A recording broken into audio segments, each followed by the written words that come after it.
اور ہر مہینے میں کم از کم 3 دن آپ روزے کبھی بھی نہ چھوڑتے تھے، اور یہ فرمایا کرتے تھے کہ یہ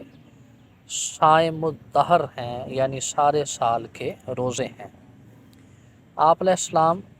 نیک کاموں کا حکم دیتے تھے، اور اس کے علاوہ آپ صدقہ و خیرات بہت زیادہ کرتے تھے، اور اکثر اندھیری راتوں میں آپ صدقہ کیا کرتے تھے۔ گرمیوں میں آپ ایک چٹائی پر بیٹھا کرتے تھے، اور سردیوں میں ٹاٹ کے اوپر آپ براجمان ہوتے۔ آپ علیہ السلام کے حوالے سے ابراہیم بن عباس نے کہا، میں نے امام علی رضا علیہ السلام کو یہ فرماتے ہوئے سنا، آپ سے ایک شخص نے یہ سوال کیا کہ کیا اللہ تعالیٰ اپنے بندوں کو ان کی طاقت سے زیادہ تکلیف دیتا ہے؟ اس پر آپ علیہ السلام نے ارشاد فرمایا کہ ہرگز نہیں، اللہ تعالیٰ بڑا ہی کریم بھی ہے اور بڑا ہی منصف اور عادل بھی ہے، وہ بندوں کو ان کی ہمت سے زیادہ تکلیف نہیں دیتا۔ اور آپ نے قرآن مجید فرقان حمید کی اس آیت مبارکہ کی طرف اشارہ کیا کہ لا یکلف نفسا الا وسعہا۔ اس کے بعد اس شخص نے آپ سے دوسرا یہ سوال کیا کہ کیا لوگ ہر اس شے کو کرنے پر قادر ہیں جس کو وہ کرنا چاہتے ہیں؟ تو اس پر امام علی رضا علیہ السلام نے فرمایا کہ ہرگز ایسا نہیں ہے، لوگ کچھ اختیار دیے گئے ہیں مگر ہر چیز کرنے پر وہ قادر نہیں ہیں، بلکہ اس سے عاجز ہیں۔ آپ کے ایک خادم خاص حضرت یاسر کا یہ کہنا ہے، وہ روایت کرتے ہیں کہ امام علی رضا بن امام موسیٰ کاظم علیہ السلام نے یہ ارشاد فرمایا کہ لوگ 3 مقامات پر وحشت اور گھبراہٹ کا شکار ہوتے ہیں۔ نمبر 1، اس وقت جب کوئی بھی شخص دنیا میں پیدا ہوتا ہے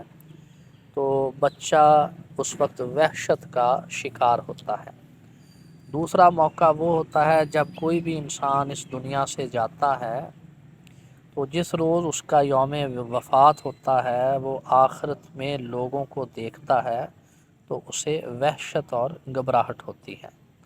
اور تیسرا موقع وہ ہے جب انسان کو قبر سے اٹھایا جائے گا اور وہ اپنے اعمال کو دیکھے گا تو اس وقت بھی وہ وحشت زدہ ہوتا ہے، لیکن اللہ رب العزت نے اپنے پیغمبر حضرت یحییٰ علیٰ نبی شینا علیہ الصلاۃ والسلام کو ان تینوں مقامات پر سلامتی نصیب فرمائی، اور ان تینوں مقامات پر آپ کو گھبراہٹ سے محفوظ رکھا۔ پھر آپ نے قرآن مجید فرقان حمید کی اس آیت مبارکہ کی تلاوت فرمائی کہ والسلام علیہ یوم ولدت و یوم اموت و یوم ابعث حیا، یعنی حضرت یحییٰ علیہ السلام کے حوالے سے اللہ رب العزت نے ارشاد فرمایا، انہوں نے عرض کی کہ مجھ پر سلامتی ہے اس روز بھی جس روز مجھے پیدا کیا گیا، اور جس روز میں اس دنیا سے جاؤں گا، اور جس روز میں زندہ اٹھایا جاؤں گا۔ اللہ رب العزت سے یہ دعا ہے کہ حضرت یحییٰ علیٰ نبی شینا علیہ الصلاۃ والسلام اور آقا نامدار حضور خاتم النبیین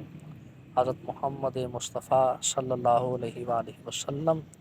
اور آپ کے لاڈلے اور پیارے بیٹے امام علی رضا علیہ السلام کی خاطر اللہ تعالی ہمیں بھی وقت آخر بھی اور قبر سے جب ہمیں زندہ اٹھایا جائے تو اس وقت بھی گھبراہٹ سے محفوظ رکھے اور نجات اور راحت نصیب فرمائے۔ حضور سیدنا امام علی رضا علیہ السلام کے حوالے سے کتاب تاریخ نیشا پور میں یہ واقعہ بھی ہمیں ملتا ہے، اور اس کا ذکر نور الابصار میں بھی ہے کہ حضور سیدنا امام علی رضا علیہ السلام جب نیشا پور میں تشریف لائے اور اس شہر میں داخل ہوئے تو آپ اس وقت ایک سفید رنگ کے خچر پر تشریف فرما تھے، آپ کے پاس اس شہر کے آئمہ، حفاظ، علماء اور لوگوں کی ایک کثیر تعداد حاضر ہوئی، اور انہی علماء میں حضرت ابو زرعہ اور امام حافظ ابو مسلم توسی رحمہم اللہ اجمعین جیسی عظیم شخصیات بھی تھیں۔ تو انہوں نے حضور سیدنا امام علی رضا علیہ السلام کی خدمت اقدس میں یہ عرض کیا کہ حضور یہاں علماء اور محدثین کی ایک بڑی تعداد آپ کی زیارت اور ملاقات کے لیے حاضر ہوئی ہے، تو ہم آپ سے یہ گزارش کرتے ہیں کہ ایک تو آپ ہمیں زیارت و ملاقات نصیب فرمائیے، اور دوسرا یہ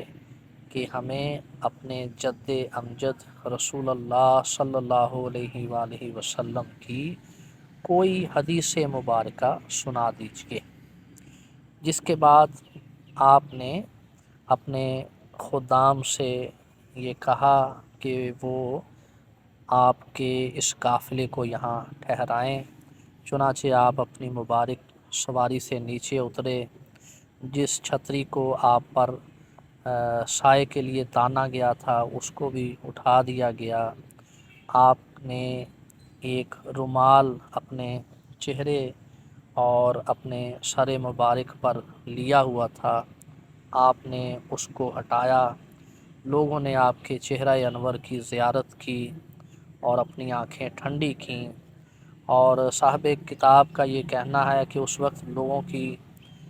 آنکھوں میں آنسو تھے۔ بہت سے لوگ آپ کو دیکھ کر اللہ رب العزت کو یاد کر رہے تھے،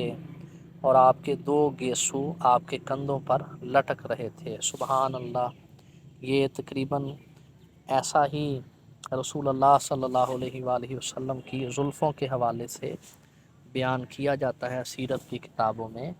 کہ آپ کی زلفیں آپ کے کندھوں پر لٹکی ہوتی تھیں۔ تو لوگ اپنے اپنے جہاں جہاں مقامات تھے وہیں سے کھڑے ہو کر آپ کی زیارت کر رہے تھے، اور بعض لوگ آپ کو دیکھ کر بآواز بلند نعرے لگا رہے تھے، اور کچھ لوگ ایسے بھی تھے جو آپ علیہ السلام کے قدموں کو بوسے دے رہے تھے، کچھ آپ کے حتیٰ کہ خچر کے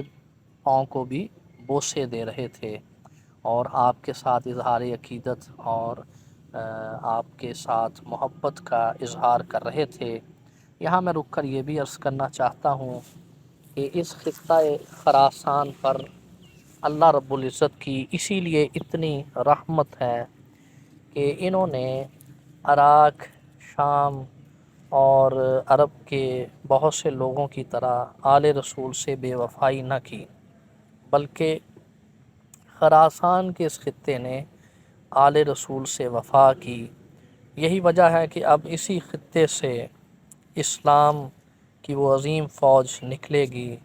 جو حضرت امام مہدی علیہ السلام کی قیادت میں روئے زمین پر اسلام کو عملاً نافذ کرے گی۔ سامعین محترم، نیشا پور کے یہ لوگ کس قدر سعادت مند تھے کہ انہوں نے رسول اللہ صلی اللہ علیہ وآلہ وسلم کے صاحبزادے کا اس قدر شاندار استقبال کیا کہ وہاں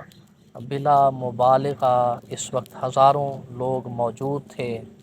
اور لوگ اپنی آنکھیں آپ کی زیارت سے ٹھنڈی کر رہے تھے، اور آپ کے جانور کو بھی بوسے دے رہے تھے۔ اس موقع پر جو علماء اور محدثین تھے، خاص طور پر حضرت ابو زرعہ اور ابو مسلم رحمہم اللہ اجمعین، انہوں نے لوگوں سے پکار کر کہا کہ آپ خاموش ہو جائیں اور ہمیں رسول اللہ صلی اللہ علیہ وآلہ وسلم کی حدیث مبارکہ کو غور سے سننے دیں۔ چونکہ حضرت ابو زرعہ اور حضرت محمد بن مسلم یہ چاہتے تھے کہ وہ رسول اللہ صلی اللہ علیہ وآلہ وسلم کی اس حدیث مبارکہ کو لکھ لیں۔ چنانچہ اس موقع پر حضور سیدنا امام علی رضا علیہ السلام نے یہ فرمایا کہ مجھے میرے بابا حضرت امام موسیٰ کاظم علیہ السلام نے، اور انہوں نے اپنے والد حضرت امام جعفر الصادق علیہ السلام سے، اور انہوں نے اپنے والد حضرت امام محمد باقر علیہ السلام سے، انہوں نے اپنے بابا جان حضور سیدنا امام زین العابدین علیہ السلام سے، اور انہوں نے اپنے بابا جان سید الشہداء حضور سیدنا امام حسین علیہ السلام سے، اور انہوں نے اپنے والد گرامی امام المشارق والمغارب حضور سیدنا علی المرتضیٰ علیہ السلام سے یہ خبر دی۔ انہوں نے ارشاد فرمایا کہ مجھے میرے آقا، میرے حبیب، میرے مولا، میری آنکھوں کی ٹھنڈک پیغمبر آخر الزماں رسول اللہ صلی اللہ علیہ وآلہ وسلم نے یہ خبر دی ہے۔ آپ نے ارشاد فرمایا کہ مجھے جبرائیل علیہ السلام نے یہ خبر دی ہے کہ اللہ رب العزت نے مجھے یہ ارشاد فرمایا کہ کلمہ لا الہ الا اللہ میرا قلعہ ہے، جو شخص یہ کلمہ کہے گا وہ میرے قلعے میں داخل ہوگا، اور جو میرے قلعے میں داخل ہو گیا وہ میرے عذاب سے محفوظ و مامون رہے گا۔ پھر آپ علیہ السلام نے چھتری پر دوبارہ پردہ لٹکانے کا حکم دیا اور اپنے سفر کو دوبارہ شروع کر دیا۔ جو اہل قلم اور اہل علم حضرات اس حدیث مبارکہ کو اس وقت لکھ رہے تھے، نور الابصار میں ہے کہ ان کی تعداد اس وقت 20,000 سے زیادہ تھی، یعنی 20,000 اہل علم حضرات اس حدیث مبارکہ کو لکھ رہے تھے۔ اور آپ اسی سے اندازہ لگا سکتے ہیں کہ کس قدر بڑا ہجوم نیشا پور میں آپ کی زیارت و ملاقات کے لیے آیا، کہ لکھنے والوں کی تعداد 20,000 سے زیادہ تھی۔ تو جو دیگر لوگ تھے، جو زائرین تھے اور جو آپ کی زیارت و ملاقات کے لیے آئے تھے، وہ ان کے علاوہ تھے۔ بلا شبہ یہ مجمع بہت ہی بڑا تھا، اور اس دور کے حساب سے یہ شاید اس علاقے کا سب سے بڑا اجتماع تھا۔ امام علی رضا علیہ السلام نے اس موقع پر ان لوگوں سے یہ بھی ارشاد فرمایا کہ اگر یہ اسناد بیان کر کے یہ حدیث مبارکہ کسی دیوانے پر بھی پڑھ دی جائیں تو اس کو بھی اللہ تعالیٰ جنون سے آفاقہ اور آرام دے گا۔ بلا شبہ آپ نے حق فرمایا، بلا شبہ آپ نے حق فرمایا۔ حضرت ابو القاسم کشیری رضی اللہ تعالیٰ عنہ جنہوں نے رسالۃ الکشیریہ بھی لکھا ہے، وہ اس سند کے ساتھ یہ حدیث بیان کرتے ہیں اور یہ فرماتے ہیں کہ بعض امرائے سامانیہ کو جب یہ حدیث ان اسناد کے ساتھ پہنچی تو انہوں نے اس کو سونے سے لکھوا لیا اور یہ وصیت کی کہ اسے ان کی قبر میں ان کی لحد کے ساتھ، ان کی میت کے ساتھ دفن کر دیا جائے۔ چنانچہ فوت ہونے کے بعد اس حدیث مبارکہ کو جب ان کی لحد میں ان کے جسم کے ساتھ رکھا گیا تو بعض لوگوں نے یہ خواب دیکھا اور ان سے سوال کیا کہ اللہ تعالیٰ نے آپ کے ساتھ کیسا برتاؤ کیا؟ تو اس پر انہوں نے یہ کہا کہ کلمہ لا الہ الا اللہ پڑھنے اور محمد الرسول اللہ صلی اللہ علیہ وآلہ وسلم کی تصدیق کرنے کے باعث اللہ تعالیٰ نے ہماری مغفرت کر دی ہے۔ سبحان اللہ، قربان جائیں، یہی وجہ ہے کہ اہل خراسان آل رسول کے انصار بنے، اور یہ خطہ جس طرح مدینہ رسول اللہ صلی اللہ علیہ وآلہ وسلم کا مسکن بنا، اسی طرح آل رسول کا مدینہ یہ خراسان کا خطہ بنا۔ یہی وجہ ہے کہ یہاں آج اسلام کی بہاریں ہیں، اور یہی دراصل اب اسلام کا قلعہ ہے، اور بیت المقدس کو یہودیوں کے قبضے سے اب کوئی اور قوم خراسان کے علاوہ نہیں چھڑا سکتی۔ یہی عالم کفر بار بار ناکام ہوا، اور انشاءاللہ یہی لوگ امام مہدی علیہ السلام کے لشکر میں شامل ہوں گے۔ امام مناوی مرحوم و مغفور نے جامعہ صغیر وغیرہ پر اپنی شرح کبیر میں اس واقعہ کو ذکر کیا ہے کہ حضور سیدنا علی رضا بن موسیٰ کاظم علیہ السلام نے آباء و اجداد سے انہوں نے سید عالم سید المرسلین رسول اللہ صلی اللہ علیہ وآلہ وسلم سے یہ روایت کی کہ آپ علیہ السلام نے ارشاد فرمایا، جو شخص میرے حوض پر ایمان نہیں رکھتا اللہ تعالیٰ اس کو میری شفاعت سے محروم رکھے گا۔ پھر فرمایا، میری شفاعت میری امت کے بڑے بڑے گناہگاروں کے لیے ہوگی اور مخلص اور نیک لوگوں کو کوئی تکلیف نہ ہوگی۔ حضور سیدنا امام علی رضا بن امام موسیٰ کاظم علیہ السلام نے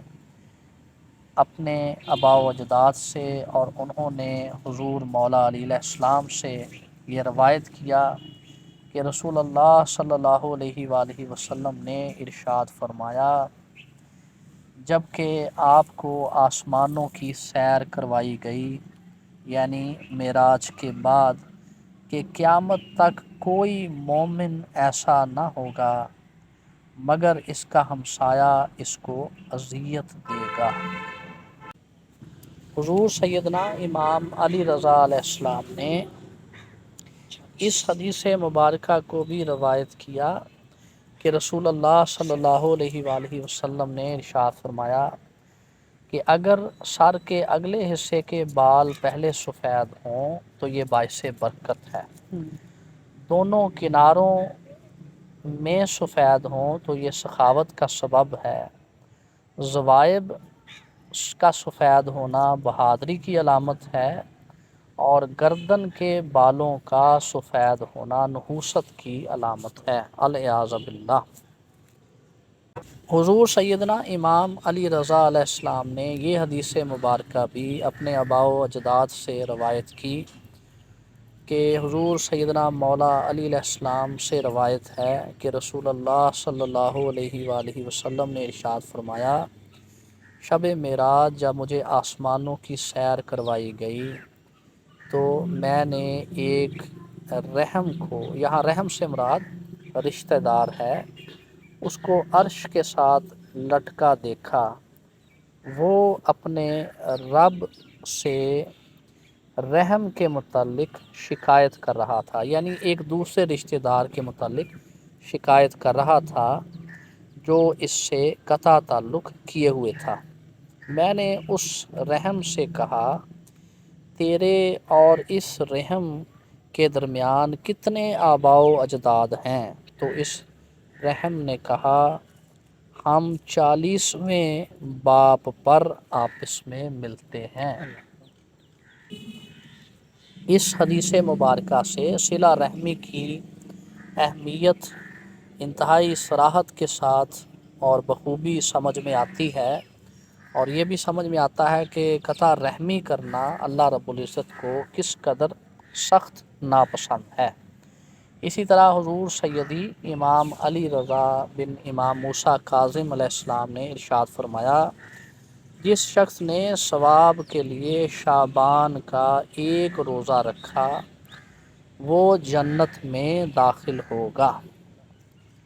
جو ایک دن میں 70 مرتبہ اللہ سے اپنے گناہوں کی معافی مانگتا ہے، وہ قیامت کے روز نبی کریم صلی اللہ علیہ وآلہ وسلم کی جماعت میں اٹھے گا اور اللہ تعالیٰ کی طرف سے اس کی عزت افزائی کی جائے گی۔ سبحان اللہ، یعنی استغفار جو 70 مرتبہ کرے گا اللہ تعالیٰ اس کو رسول اللہ صلی اللہ علیہ وآلہ وسلم کے جھنڈے تلے جمع کرے گا اور اس کی عزت ہوگی۔ پھر آپ نے ارشاد فرمایا، جو شخص شعبان میں صدقہ کرے گا اگرچہ کھجور کا ایک ٹکڑا ہی کیوں نہ دے تو اللہ تعالیٰ اس کا جسم دوزخ پر حرام کر دے گا۔ حضور سیدی امام علی رضا بن امام موسیٰ کاظم علیہ السلام نے یہ بھی ارشاد فرمایا، جو شخص اللہ تعالیٰ سے ثواب حاصل ہونے کی وجہ سے رجب کا پہلا روزہ رکھے، اس کے لیے جنت واجب کر دی جاتی ہے۔ جو اس کے درمیان والے دن میں روزہ رکھے تو قبیلہ ربیہ اور مضر کے افراد کے برابر لوگوں کی وہ شفاعت کرے گا جو کہ قبول کی جائے گی، اور جو اس کے آخری دن میں روزہ رکھے گا تو اللہ تعالیٰ اس کو جنت کے فرشتوں میں داخل کرے گا، اور اس کی ماں، باپ، بھائی اور اس کے رشتہ دار، خالہ کے خالائیں، ماموں، دوست اور ہمسایہ داروں کے بارے میں اس شخص کی شفاعت قبول کی جائے گی۔ سبحان اللہ، سبحان اللہ۔ اگرچہ ان لوگوں میں سے بھی وہ ہوں جن پر اللہ تعالیٰ نے دوزخ کا عذاب واجب کیا ہوگا۔ اللہ اکبر، سبحان اللہ۔ صاحب کتاب نصر الدرد نے یہ واقعہ بھی نقل کیا ہے کہ فضل بن سہل نے حضور سیدنا امام علی رضا بن امام موسیٰ کاظم علیہ السلام سے مامون کی بھری مجلس میں یہ سوال کیا اور کہا، یا ابا الحسن، لوگ تو مجبور ہیں۔ اس پر آپ علیہ السلام نے ارشاد فرمایا، اللہ تعالیٰ کو مجبور کرنے کی کیا ضرورت ہے، وہ انصاف کرے گا۔ مطلب یہاں ان لوگوں کا رد کیا گیا جو انسان کو مجبور محض سمجھتے ہیں، اور فرقہ جبریہ کا انکار کیا گیا کہ فرقہ جبریہ انہی ظالم بادشاہوں کے دور میں ابھرا تھا جن کا یہ خیال تھا کہ ہم جو بھی گناہ کرتے ہیں دراصل یہ تو جبر کی وجہ سے ہے اور ہم مجبور محض ہیں۔ تو آپ نے بادشاہ وقت کے سامنے اس کا یہ جواب دیا کہ اللہ تعالیٰ کو مجبور کرنے کی کیا ضرورت ہے، وہ انصاف کرے گا اور پھر عذاب دے گا۔ اس پر اس سائل نے کہا کہ لوگ تو آزاد کر دیے جائیں گے، یعنی ہر حجاج کا، ہر ظالم کا یہ پری ٹیکسٹ ہوتا ہے کہ وہ توبہ کی امید پر گناہ پہ گناہ کیے چلا جاتا ہے، اور یہی سب سے بڑا گناہ ہوتا ہے کہ جب آپ گناہوں پر اصرار کریں، اور اگر کوئی شخص گناہوں پر اصرار کرے تو اہل علم حضرات کا یہ کہنا ہے کہ چھوٹا گناہ بھی بڑا گناہ شمار ہوتا ہے۔ تو یہ جو ظالم بادشاہ تھے جو پہلے ہی حدود اللہ کو پامال کر رہے تھے، یہ لوگوں میں اس طرح کے مولویوں اور لوگوں کے ذریعے اپنے من گھڑت نظریات کا پرچار کرتے تھے تاکہ لوگ ان کے سامنے اف تک نہ کریں، اور یہ لوگ جس طرح مرضی لوگوں پر ظلم و ستم کریں، ان کی جائیدادیں ہڑپ کریں اور جو مرضی کریں، ان کو پوچھنے والا کوئی نہ ہو اور ان کے حوالے سے کوئی شخص شکوہ اور شکایت بھی نہ کرے، اور پھر آخرت میں بھی یہ اللہ تعالیٰ کو چکر دینے کی کوشش کرتے تھے، جیسا کہ جب حضور سیدنا خواجہ حسن بصری رضی اللہ تعالیٰ عنہ کے پاس حجاج کے آخری وقت کی بات پہنچائی گئی کہ حجاج نے وقت آخر توبہ کر لی تھی، تو حضور سیدی خواجہ حسن بصری رضی اللہ تعالیٰ عنہ نے ارشاد فرمایا کہ یہ بدبخت پہلے لوگوں کو چکر دیتا رہا اور اب یہ سمجھتا ہے کہ شاید اللہ کو بھی دھوکہ دے لے گا۔ تو حضور سیدی امام علی رضا علیہ السلام نے اس نظریے کا رد کیا، اور آپ نے ارشاد فرمایا کہ اللہ منصف ہے اور وہ لوگوں کو ان کے جرائم پر عذاب دے گا۔ اور پھر جب اس سائل نے یہ کہا کہ لوگ تو آزاد کر دیے جائیں گے، تو آپ علیہ السلام نے ارشاد فرمایا، اللہ بہت بڑا حاکم ہے، وہ اپنے بندوں کو مہمل نہیں چھوڑتا کہ ان کو اپنے نفوس کے حوالے کر دے، یعنی اللہ تعالیٰ بندوں کو شترے بے مہار نہیں چھوڑتا۔ اور قرآن پاک کی وہ آیت کہ فَمَن يَعْمَلْ مِثْقَالَ ذَرَّةٍ خَيْرًا يَرَهُ وَمَن يَعْمَلْ مِثْقَالَ ذَرَّةٍ شَرًّا يَرَهُ، کہ اللہ تعالیٰ اتنا بڑا منصف ہے کہ وہ ذرہ برابر نیکی بھی انسان کے روبرو لے آئے گا، اور اگر اس نے ذرہ برابر بدی کی ہوگی تو وہ بھی اس کے منہ پر دے ماری جائے گی۔ تو اس طرح سے آل رسول نے اور امام علی رضا علیہ السلام نے بادشاہ وقت کے سامنے لوگوں کی فکری اور ذہنی تطہیر بھی کی۔ ابو الحسن کرزی نے اپنے باپ سے یہ روایت کی کہ انہوں نے کہا کہ ہم ابو الحسن امام علی رضا علیہ السلام کی مجلس انور میں تشریف فرما تھے کہ ایک شخص آیا اور اپنے بھائی کی شکایت کی، تو حضور سیدنا امام علی رضا علیہ السلام نے ارشاد فرمایا، اپنے بھائی کو اس کے گناہوں پر معذور سمجھو اور صبر کرو اور اس کے عیبوں پر پردہ ڈالو، بے وقوف کی بے وقوفی پر صبر کرو۔ اہل زمانہ کو ان کے حوادث اور ظلم پر مہربانی کر کے جواب دو، اور ظالم کو اس کا حساب کرنے والے کے یعنی اللہ رب العزت کے حوالے کر دو اور خود انتقام مت لو۔ سامعین محترم، آپ علیہ السلام کی سیرت طیبہ کے حوالے سے آپ نے منفرد واقعات کو جانا۔ ہم انشاءاللہ اگلی قسط میں بھی آپ کا ذکر جمیل کریں گے۔ اس قسط میں اتنا ہی کافی ہے۔ والسلام۔